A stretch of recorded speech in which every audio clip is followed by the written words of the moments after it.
సర్వేలో పాల్గొనకుంటే కేసీఆర్ కుటుంబానికి శిక్ష.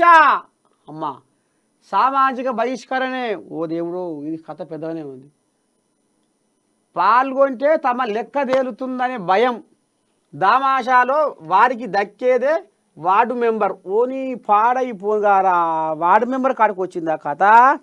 నేనే చివరి రెడ్డి సీఎం అయినా పర్వాలేదు. ఆహా, ఓహో, త్యాగానికి సిద్ధపడే ఈ లెక్కలు తేల్చిన నాయకుడి మాట పాటించే ఈ స్థాయికి వచ్చా. ఈ లెక్కల్ని తప్పుపడితే నష్టపోయేది బీసీలే. ప్రధాని నరేంద్ర మోదీ కన్వర్టెడ్ బీసీ.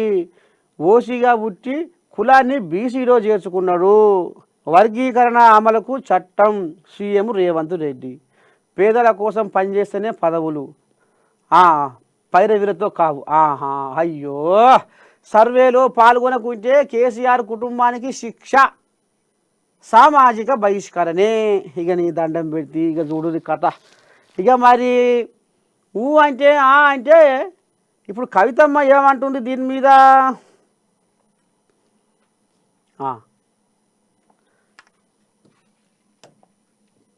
ఇప్పుడు అదే ఇప్పుడు ఈ బీసీల పంచాయతీ ఇది వస్తటే లేదు ఇంకా కూడా. ఇప్పుడు మా దెబ్బకే మళ్ళా రీసర్వే పెట్టిర్రు.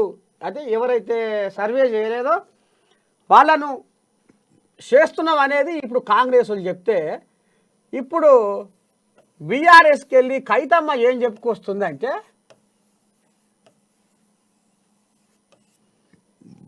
నలభై 46% విద్యారంగానికి రిజర్వేషన్. విద్యారంగంలో